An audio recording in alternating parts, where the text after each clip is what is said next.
Hi everyone. I'm the director for our New Zealand registered not-for-profit Common Knowledge Trust. I had COVID acute phase in March 2020. It lasted about 21 days.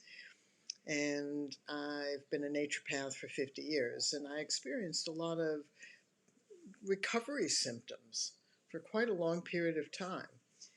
But it was only been in the past few months that I've joined these COVID long haul groups and have decided to do this video series.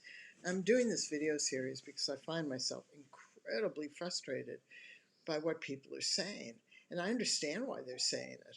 And they're saying it for this one reason. This is new. It's new. Keep on saying it over and over again. We don't know. All the men and women who work in the medical profession, they don't know. We don't know. Our body doesn't know. Our mind doesn't know. Our emotions don't know. So I want to try to unravel this in the way that I work and have worked for 50 years. I chose not to learn anything medical. I didn't want people to confuse me with a licensed medical practitioner. I don't treat, prescribe, or diagnose. However, I work with people. In other words, we nitpick the symptoms that people have, and we do things to help reduce the intensity of those symptoms or episodes, to decrease how long those symptoms or episodes last, and increase the space in between. This is doable. It's very doable. I've worked for years in pregnancy and childbirth with people with severe medical conditions in pregnancy and childbirth, and we learned skills to try to reduce and prevent risks from becoming problems and problems from becoming tragedies. I also worked with people with severe disabilities, people who were never going to get better, but there were things that they were experiencing which irritated the bejesus out of them. And so we could always improve the quality of life. So what do I hear on these COVID long haul groups? I'm depressed. I'm frustrated. I'm angry. They don't want to listen to me. They tell me it's all in my head. My therapist wants to give me antidepressants. My cardiologist wants to put me on a beta blocker. My heart's skipping all over the place. I'm exhausted all the time. I'm in despair. So I listen to that, and what I want to do is to translate that to you. Okay, so when you think, or when someone says to you, this is all in your head, your reaction is, no, it's not, it's in my body. To which, no, it is all in your head, and it's all in your body, and it's all in your emotions. That's you. There's no separation. So when someone says to you, it's all in your head, and you go into a meltdown of they aren't listening to me, you have to accept it is all in your head. It's all in your body. It's all in your emotions. Those things are you and any spiritual element that you want to include in that. So it is all in your head. The difference is that it's in your body as well, and it's in your emotions. So how do you fix this?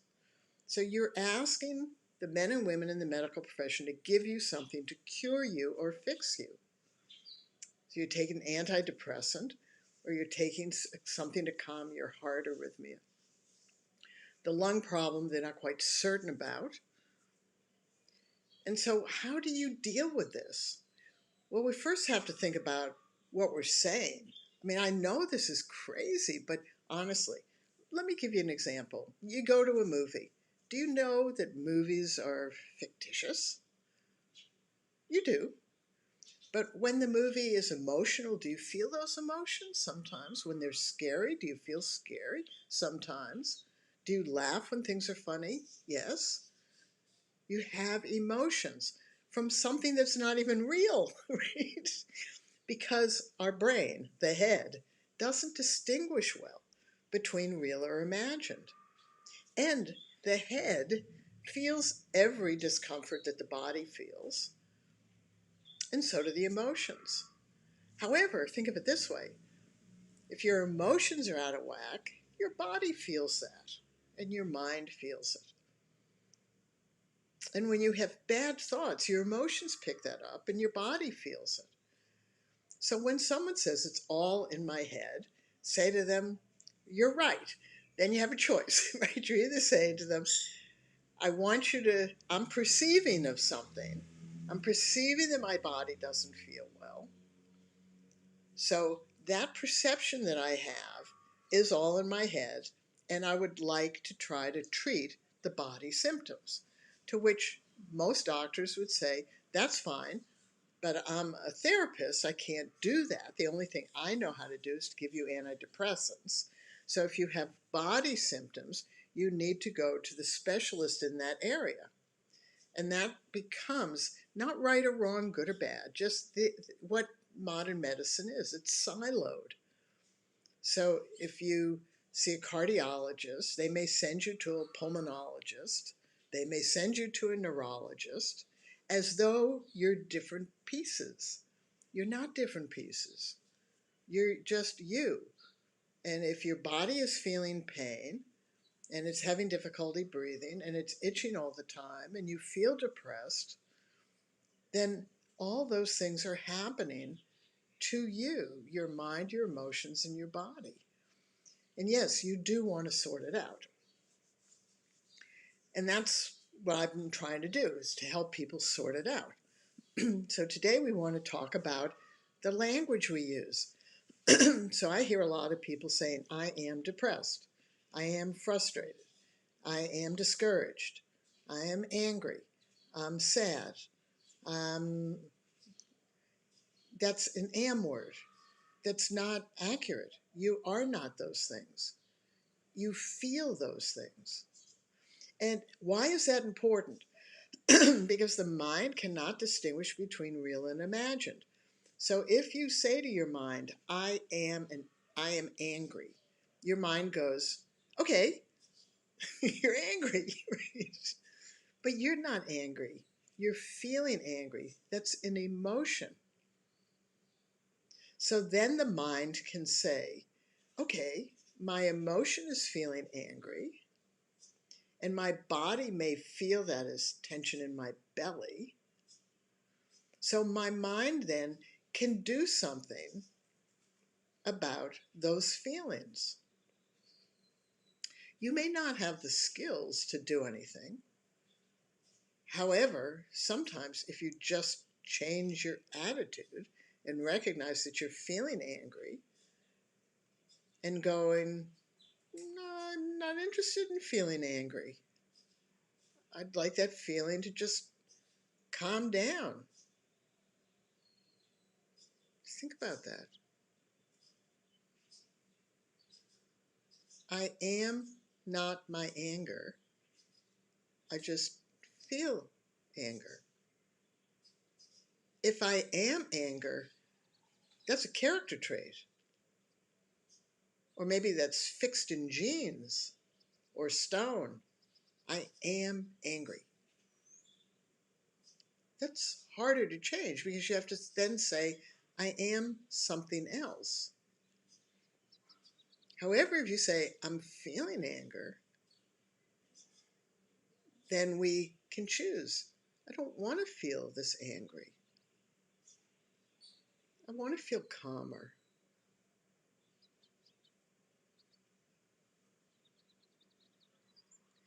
So what you'd experience in just listening to me is the difference between the sympathetic nervous system and the parasympathetic nervous system. So when you say, I'm angry, I'm frustrated, I'm depressed, I'm pissed off at the doctors, then you are claiming those as character traits mistakenly, and doing that, you are hyping up the sympathetic nervous system. You are hyping up your autoimmune reactivity. You are hyping up your fright, flight, fight, and freeze. You're making that happen by your choice of words. When you say, I'm feeling angry, And I would like not to feel as angry. I'd like to calm that down. I'd like to replace the anger with feeling sad if I still feel that way. You don't have to replace it with, I'm happy. Feeling sad. I'm feeling challenged. I'm feeling one step at a time. Little things matter. I'm feeling grateful that I'm not sicker. I'm feeling compassion for those people who experienced drought and war and that tornado that hit their house. And by doing those simple things, we're stimulating the parasympathetic nervous system, the calming, the rest and digest, the part of us that when we calm down, we help our body heal, we help our emotions heal, and we help our mind perceive of that healing. That's important. We have to perceive of our healing.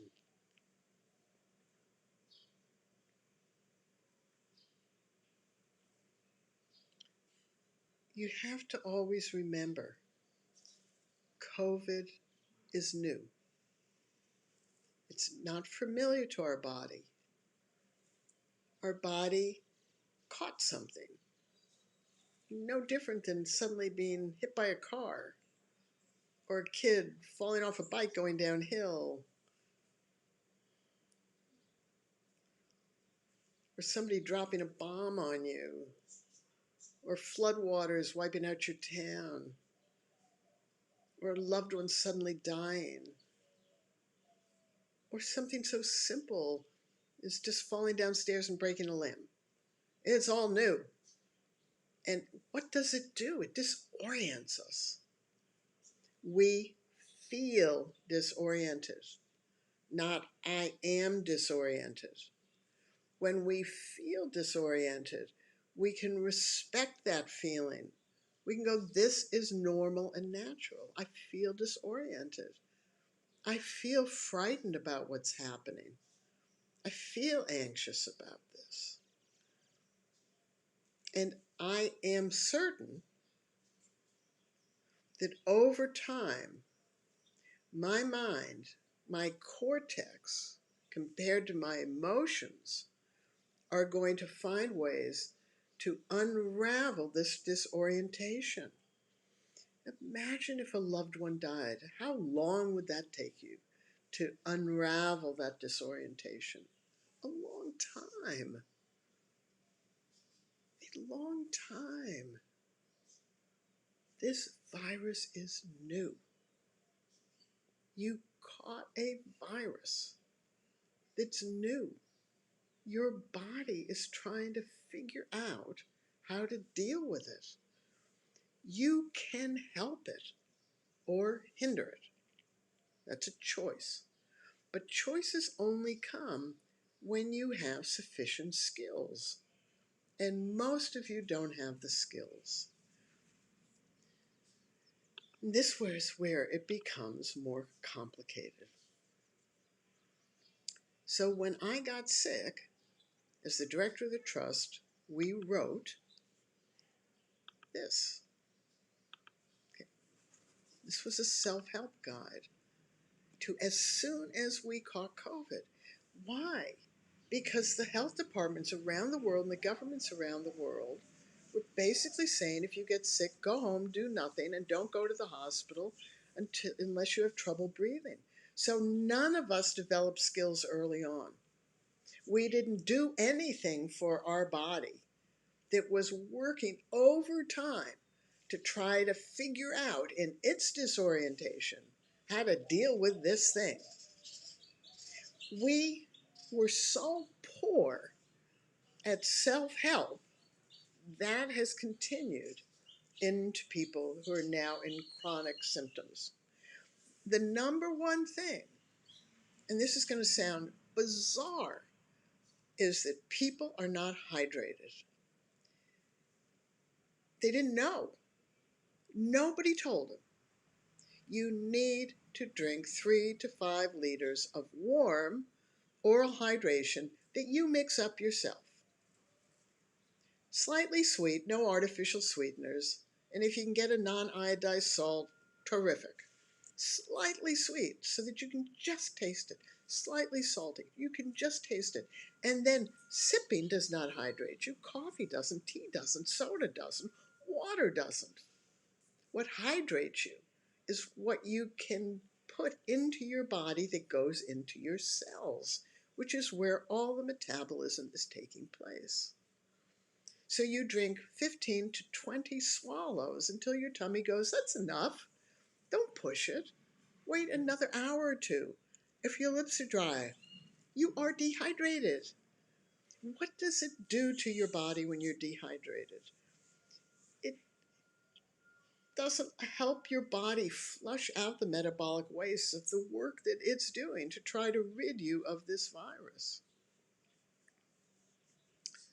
So just one thing, hydrate. I'm a year from this virus. I still am doing this oral rehydration, not to the extent I was when I had the acute phase, but every time I start to feel poorly, every time I start to feel poorly, that's the word, feel poorly, the first thing I do is rehydrate myself and see whether I feel a bit better, whether that feeling is my body saying to me, please give me more fluid so I can throw this waste product off. And how does your body throw off the waste product? Through your kidneys, through your breathing, through your skin, which is considered the third kidney, through your bowels. So obviously, if you are constipated, your system is not utilizing the fluids well. So having bulking agents, I use ground flaxseed in everything. I sprinkle it on all my food. And I put it in all my drinks, just a little bit. So I keep my bowels open, and if I have to, then I take, for me, herbal, non-stimulating things to keep my bowels open. That's a whole other discussion, okay? If I have discharges, I personally take homeopathic remedies. I do Google research. Homeopathic remedy for green gunk coming out of my nose. Simple as that. I'll get a hit. I'll read a little bit about it, make a choice. I wash my nose out with warm salt water, non-iodized salt water. And I do that, and I do that, and I do that. I gargle if I feel anything in my throat that's itchy or uncomfortable or sore. I gargle with warm salt water, spit it out. I wash my body off. I help my body. So if I feel unwell, I am doing things to help my body stop being so disoriented from this new thing that I caught. And expressing emotions as feelings rather than identifying them as a character trait is very, very important. Why do we have a mind? Well, who knows? I mean, we have this cortex. Dogs don't have a cortex. You can say to the dog, I told you not to scratch there. That dog does not comprehend it. The dog may hear and be sensitive to your tone of voice and a repetition of an up and down in the language of your voice. That's the language of dogs, barking, making sounds. But they do not have a cortex. Whales do, dolphins do, gorillas do, chimpanzees do, and we do. And our cortex doesn't have emotions in it. It has problem solving, big picture, solutions. So when we say, I am depressed, we are saying to that cortex, that's a character trait, because it has no emotions. So it's identifying with just a fact. When we say to our cortex, I feel depressed, then the cortex can say, oh, okay, You're feeling something, that's an emotion. Is there something that we can do, mind and me, all of me, that can help me feel less depressed? That's where we look for solutions. We problem solve. You are in a problem solving situation. Our body has something new that it is dealing with. Our job is to help our body deal with it. If a loved one had suddenly died, this would be emotional. Then we have to figure out in time how to be less disoriented from that new traumatic experience. If we were riding in a car and got T-boned and injured, it would be the same thing, new to our body. We can use our mind to help our body. We can use our mind to help our emotions. We can use our mind to help our mind. So think about all the words, write down your whole list. Find out how many of them you're writing as feelings and how many of them you're writing as statements. Then every statement, convert it into a feeling. And then every feeling, take charge of. Can you just say to yourself, I don't want to feel angry anymore? Yeah, a lot of people do. They recognize it. No reason for me to feel angry. You know, my husband said something to me that was unnice. Well, he's not in the room now. No sense in feeling angry now. The doctor didn't listen to me. Okay, that was 2 days ago. I don't have to carry this anger around with me as a feeling. Why am I doing that? And what am I doing to my body? My sympathetic nervous system compared to my parasympathetic nervous system. How much control do I have over those things? Heaps. Heaps.